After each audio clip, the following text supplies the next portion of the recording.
Bonjour et bienvenue dans cette vidéo, durant laquelle nous allons vous montrer comment broder un nœud et une frise, et pouvoir ainsi décorer un écrin à bijoux comme celui-ci, issu du patron Alexandrie, ou une trousse comme celle du patron Venise, ou encore décorer un set de table du patron Osaka. Évidemment, on pourrait réaliser ces broderies sur des serviettes de table, des têtes d'oreiller ou encore des vêtements. Le nœud que nous avons dessiné se brode au point passé plat. On finit son contour au point de tige. La frise se réalise au point d'épine simple. Ces deux broderies ne présentent aucune difficulté. Il suffit d'être minutieux. Comptez entre 30 minutes et 1 heure par motif pour leur réalisation. Pour réaliser ces broderies, il vous faudra le motif nœud sur papier. Il est fourni dans les kits en vente sur notre site, ou tout simplement le motif est aussi disponible en PDF à télécharger gratuitement sur notre site. Il vous faudra reporter le motif sur votre tissu à l'aide d'un papier carbone compatible avec le transfert sur textile, ou à l'aide d'un papier de transfert type Solufix ou Soluflise, ou par transparence si votre tissu est fin. Pour positionner le motif nœud et pour la frise, il vous faudra un stylo textile qui s'enlève à la chaleur et une règle graduée ou de patchwork. Il vous faudra aussi un fil à broder. On a réalisé ces deux broderies avec un fil mouliné en coton qui existe dans plusieurs marques de coloris rouge ou de tout autre coloris. On a utilisé pour la vidéo un fil DMC mouliné 25, coloris 816. Enfin, il vous faudra une aiguille à broder avec un chat un peu large, car on va broder à 2 ou 4 fils. L'épaisseur et la longueur de l'aiguille dépendent du tissu. On va prendre une aiguille plus longue pour un tissu épais de type canvas comme ici, mais plus fine pour un lin lavé comme ceci. Enfin, il vous faudra de petits ciseaux de précision type ciseaux de broderie. En option, vous pourrez utiliser un tambour, autrement appelé cercle à broder, mais on peut broder sans tambour pour les tissus un peu épais, qui ont de la tenue comme ici le canvas ou le lin lavé. En particulier, la frise se fera sur le canvas sans tambour. Voici les projets réalisés avec ces broderies. L'écrin à bijoux Alexandrie, un canvas écru assez épais, avec une broderie nœud sur le dessus et une frise sur la bande basse extérieure. Vous pourriez évidemment ne pas faire la frise ou faire une deuxième frise sur la bande haute. On a aussi réalisé une trousse Venise avec le nœud brodé sur la pièce devant et sur une autre version, on a aussi ajouté les frises le long du zip en symétrie horizontale. Enfin, sur le set de table en lin lavé écru, on a réalisé un nœud dans l'angle droit en haut, en diagonale.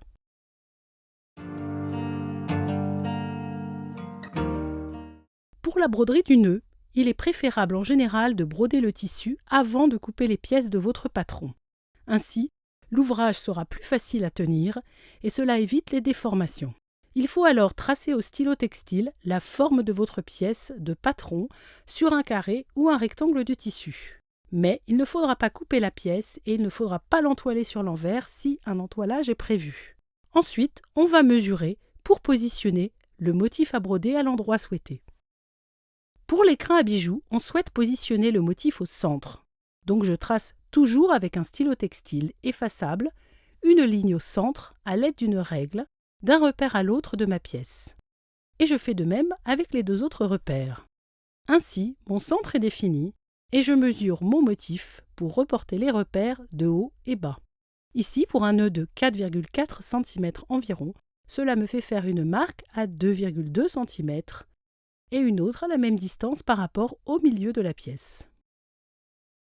Pour la trousse Venise, je marque là encore mes repères au centre de la pièce par rapport au milieu de la largeur et des découpes du décroché, en traçant des lignes repères au stylo textile entre les pointes du décroché et au milieu de la largeur.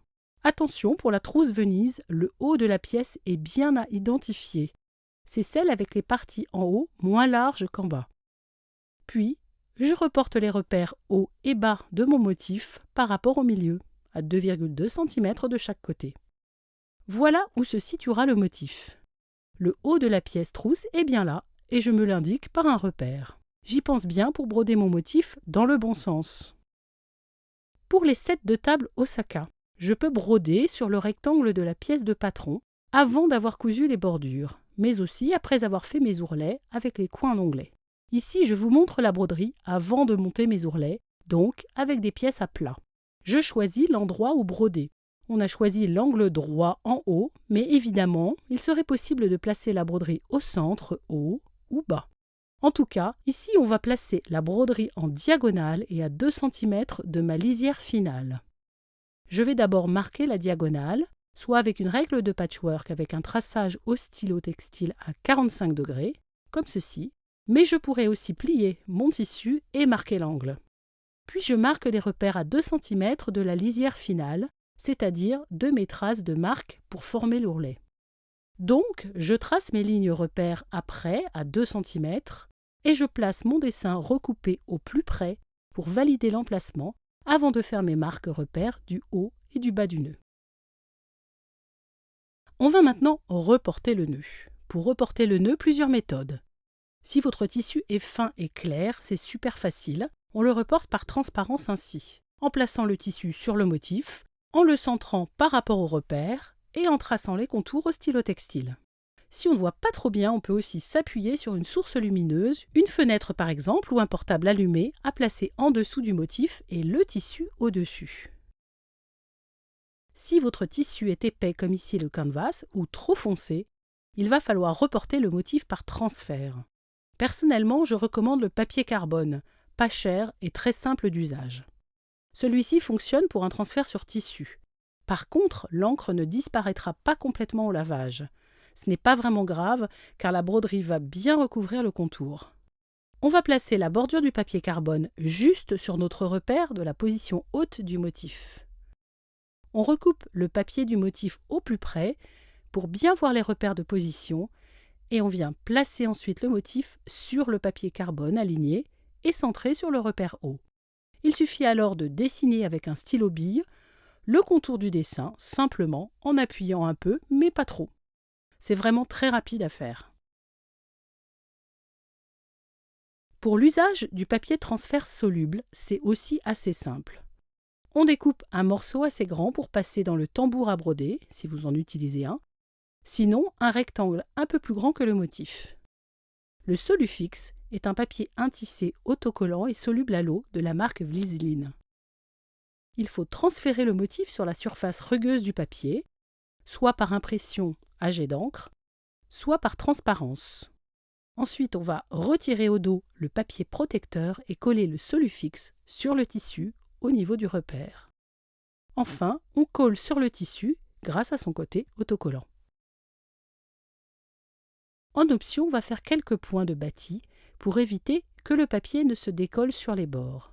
Si vous utilisez un tambour à broder, c'est le moment de fixer le travail au tambour avant de réaliser la broderie.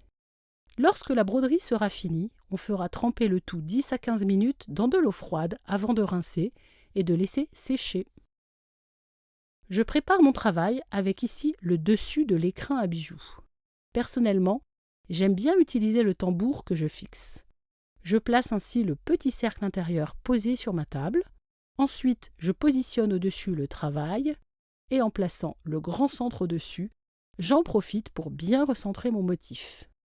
J'appuie, je resserre, voilà, c'est prêt. Le nœud que nous avons dessiné se brode au point passé plat. En option, on finira son contour au point de tige. Démarrons par le remplissage au point passé plat. Le nœud étant à broder en arrondi, on aura des parties en passé plat en rond. Nous avons choisi ici de broder à 4 brins. Vous pourriez broder à 2 brins, mais cela prendra un peu plus de temps. On prend son échevette et du côté de la bague où il y a un numéro, on va étirer une longueur d'environ 90 cm pour former une aiguillée. Puis on va soulever avec la pointe des ciseaux un premier brin et on va le couper de l'échevette. On tire ainsi sur le brin délicatement. On fait de même avec un second brin. Ensuite, on va aligner les 2 brins et faire se rejoindre les 4 extrémités qu'on va enfiler dans le chat de l'aiguille. C'est bien pour cela qu'il faut une aiguille à chat moyen.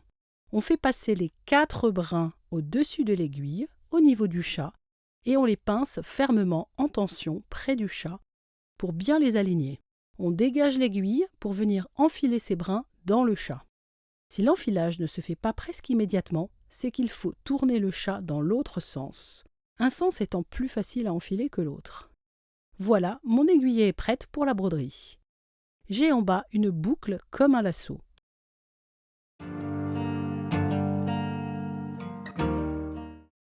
Je commence sur l'envers du travail en piquant un fil du tissu pour démarrer au lasso. C'est-à-dire que je vais piquer et passer mon aiguille dans le lasso formé, puis je tire pour bloquer mon aiguillé à son extrémité sur l'envers. Je démarre ensuite mes points. Mon motif étant un peu arrondi, je conseille aux débutantes de démarrer par un premier point au milieu d'une boucle du nœud, puis de remplir chaque moitié de la boucle en repartant de ce premier point. On va former les points remplissant d'un bord à l'autre du tracé. On pique donc un premier point de l'envers vers l'endroit, plutôt sur l'extérieur du tracé. Puis, on vient planter le deuxième point sur le contour intérieur en opposé du motif. Je réalise cela en 2 mouvements, c'est-à-dire que ma main pique en dessous, puis elle repasse au-dessus du travail pour venir récupérer l'aiguille et repiquer par le dessus. On aura du mal à faire des points lancés entre le dessous et le dessus directement. C'est moins rapide, mais c'est plus régulier.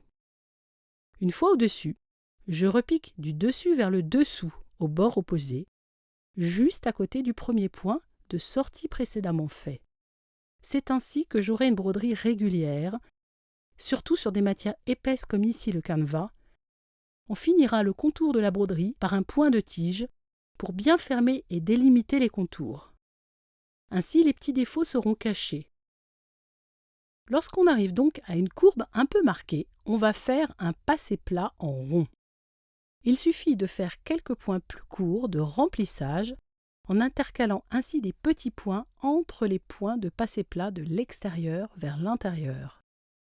Ainsi, les petits points ne se chevauchent pas dans la partie intérieure de la courbe. Ces petits points vont remplir l'arrondi. Je fais ainsi 2 points courts, environ, puis un point long qui rejoint la ligne intérieure du motif. Et je continue ma broderie.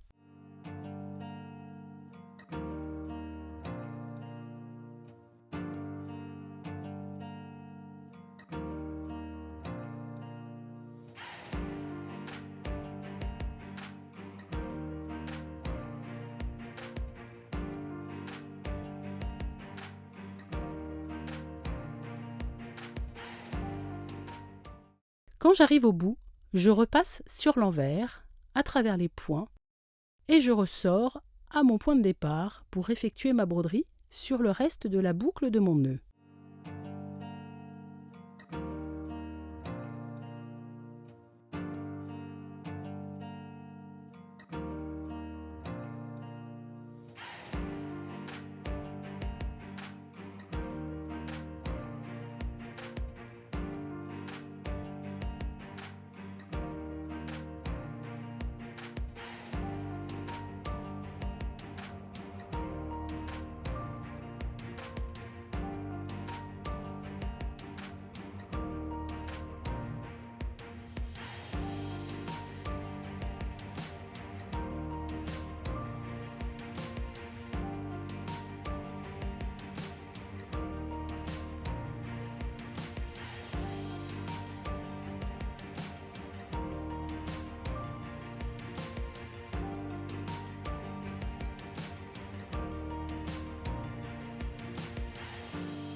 Quand on arrive en bout d'aiguillé, on va passer l'aiguillé sur l'envers, sous les points de broderie déjà réalisés au plus près.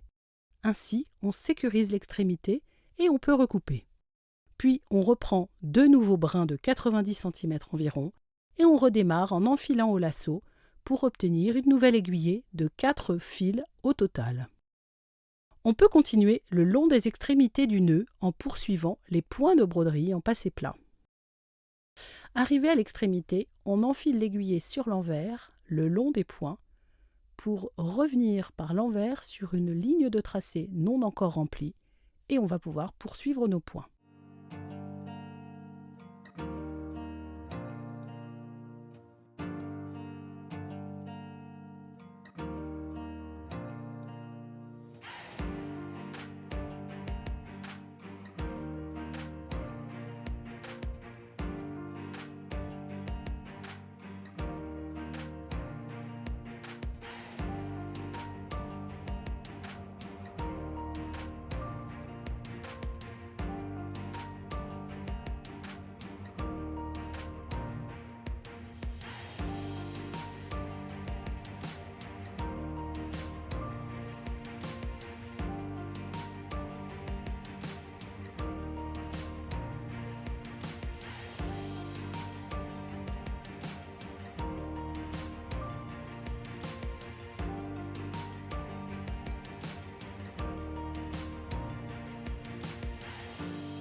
Au niveau du cœur du nœud, on va faire les points à l'horizontale afin de mieux les voir par rapport au reste du motif.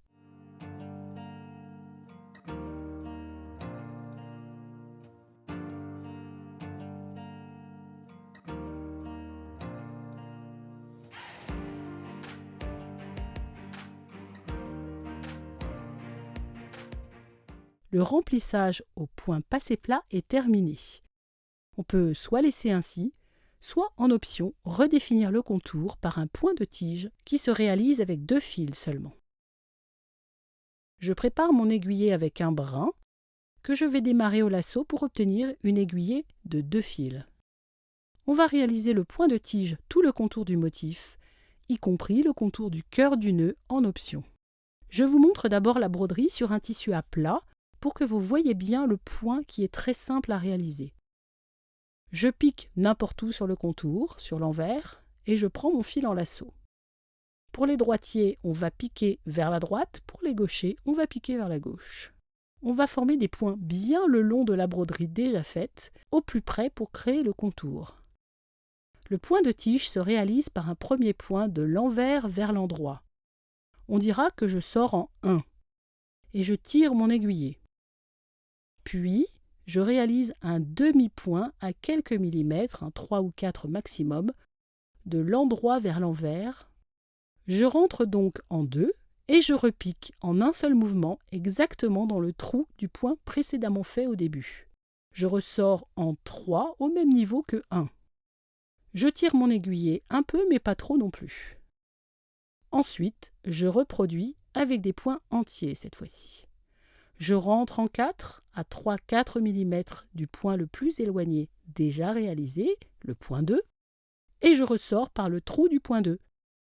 Et ainsi de suite. Je rentre à 3-4 mm du point le plus éloigné, et je ressors par ce point, etc., etc.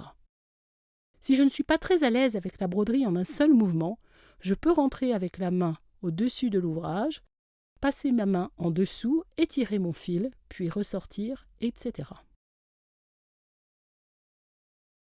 Arrivé dans une courbe marquée, je réduis un peu la longueur de mes points pour bien marquer la courbe.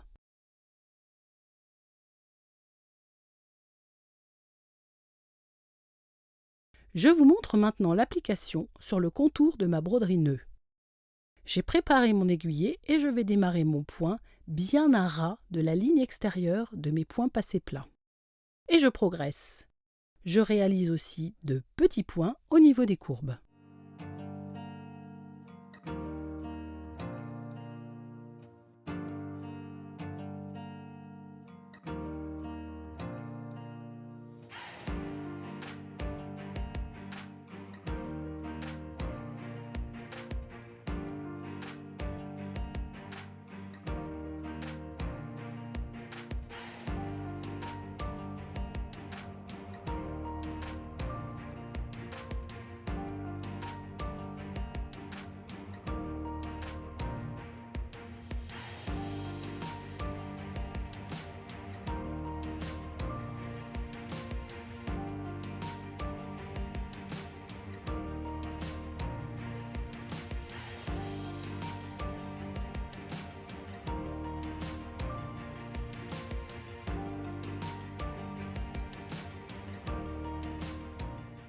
Arrivé à une pointe, je vais rentrer dans le point précédemment fait et ressortir juste à côté pour repartir et réaliser mes points de tige en changeant de direction.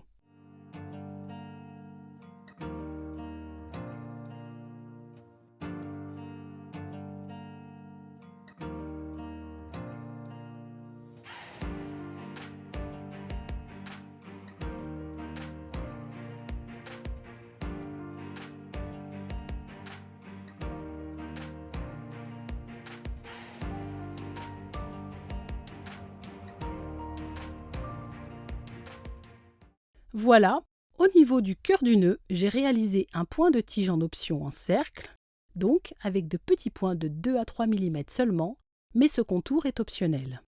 En tout cas, bravo, votre broderie nœud est terminée, vous pouvez couper votre pièce de patron si la broderie a été réalisée sur un tissu avant découpe et confection. Puis, vous repasserez la broderie. Et si vous avez utilisé du Solufix, vous allez enlever le papier transfert hydrosoluble par trempage et rinçage de l'ouvrage. Je vous montre le résultat aussi sur mon set de table en lin lavé plus fin et plus rapide à broder du coup, avec une broderie en passé plat sans contour. On peut voir la différence entre la broderie nœud en passé plat avec ou sans contour en point de tige.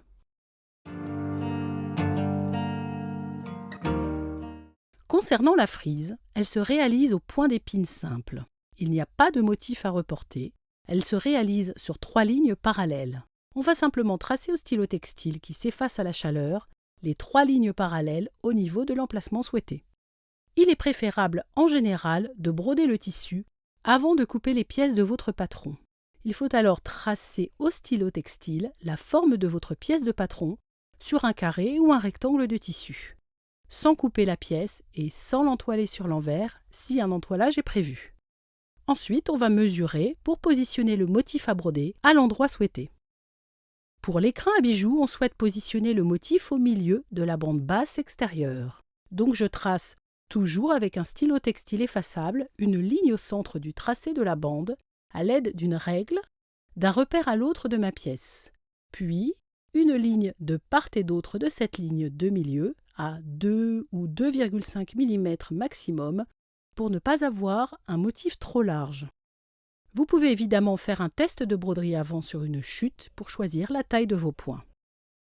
Pour la trousse Venise, je marque au stylo textile une ligne à 2,5 cm du haut de la pièce devant et dos.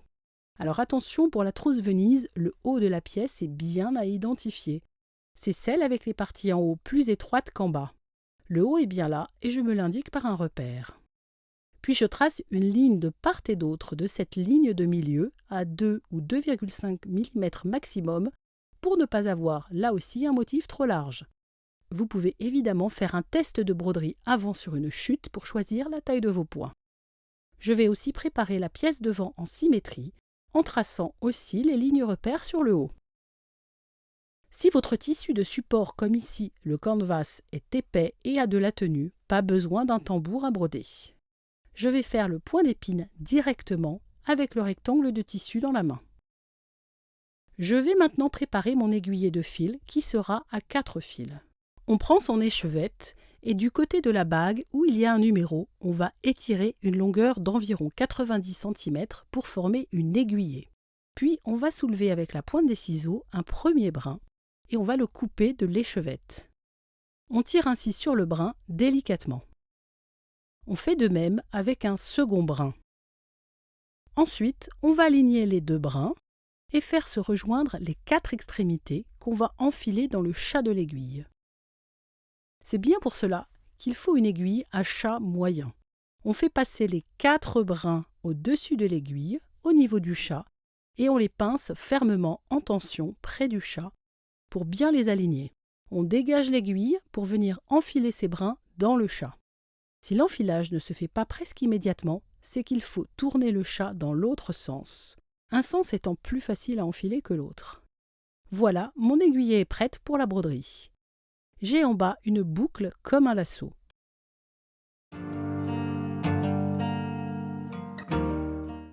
Je commence sur l'envers du travail en piquant un fil du tissu pour démarrer au lasso à 1 cm environ des lisières dessinées de ma pièce de patron, dans le cas de mes projets d'écrin et de trousse. C'est-à-dire que je vais piquer et passer mon aiguille dans le lasso formé, puis je tire pour bloquer mon aiguillé à son extrémité sur l'envers. J'ai donc une aiguillée à 4 fils au final. Je démarre ensuite mes points. Le point d'épine se brode de haut en bas sur les 3 lignes. On sort l'aiguille sur la ligne de milieu en 1. On tire. On pique en rentrant en 2 sur la ligne de droite à environ 3 à maximum 4 mm en dessous du point 1. On ressort plus bas au point 3 en un seul mouvement à 3-4 mm maxi sur la ligne du milieu et on passe le fil sous l'aiguille avant de tirer. Puis je pique en 4 sur la ligne de gauche, un peu au-dessus du niveau du point central à environ 2 mm. Et je ressors sur la ligne centrale en 5 à 4 mm en dessous du point précédent qui est au milieu.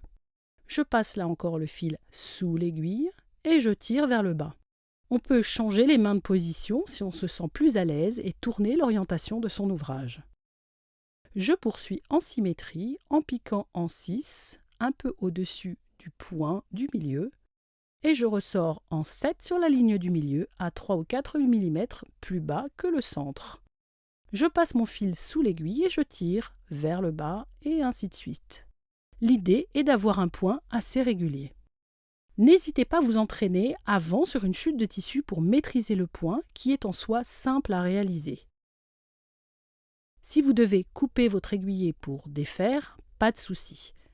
On coupe au niveau du chat de l'aiguille, je défais les points, je réenfile mes 4 bras dans le chat pour poursuivre ma broderie.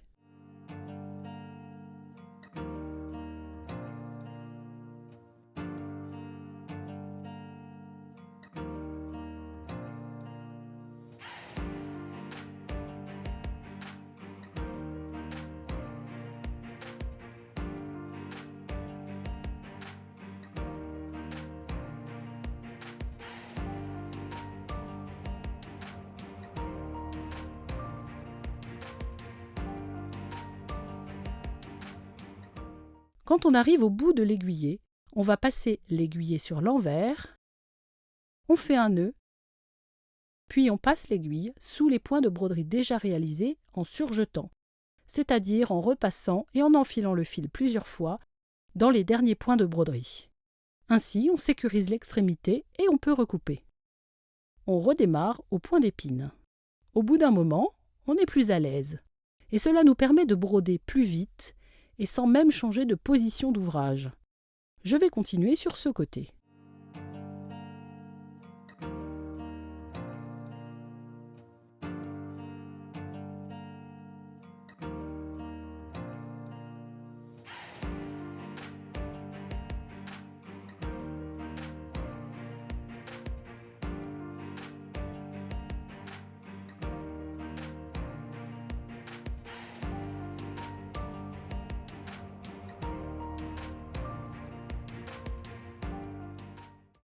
Arrivé en bout de ligne de broderie, pour ma part, je m'arrête à 1 cm de la ligne de coupe de ma pièce de patron Et on va terminer l'aiguillé en passant l'aiguille sur l'envers.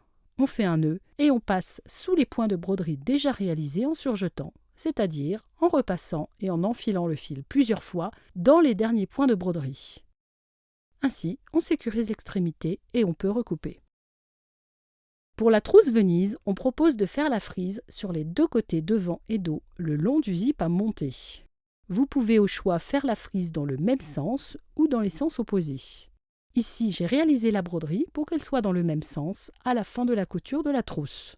Donc, j'ai brodé la pièce dos en démarrant à l'autre extrémité de la pièce, devant, pour que les frises soient au final symétriques par rapport au zip. Si vous démarrez à chaque pièce devant ou dos par la même extrémité, vous aurez des broderies symétriques en miroir, c'est au choix. Les broderies frises sur l'écrin ou la trousse étant terminées, on peut maintenant découper les pièces du patron. Puis, on peut repasser sa broderie, ou si on a utilisé du papier transfert hydrosoluble, faire tremper l'ouvrage dans de l'eau froide 15 minutes et rincer. Pour l'écrin ou la trousse, il reste à entoiler les pièces et reprendre le tuto des patrons Alexandrie et Venise pour confectionner les pièces écrin et trousse. Un petit conseil, lorsque vous piquerez certaines pièces de patron à la machine, alors que la broderie est très proche du pied de biche, il faut prévoir de protéger la broderie avec un petit morceau de papier basique à juste positionner entre la broderie et les griffes et ou le pied de biche. Vous pouvez tenir en place votre feuille de papier par quelques épingles le temps de piquer le zip par exemple. Sinon, les fils de broderie peuvent être endommagés par un passage sur les griffes ou sous le pied presseur. Et voilà, vos broderies sont maintenant terminées. Ce sont des ouvrages très agréables et ludiques à réaliser. Et je trouve le rendu très qualitatif. J'espère que vous aurez apprécié autant que moi ces projets. Si cette vidéo vous a plu, n'hésitez pas à la liker et à vous abonner à notre chaîne. Nous avons hâte de découvrir vos versions, alors rendez-vous sur Instagram avec le hashtag Ikati Broderie. À très bientôt chez Ikati.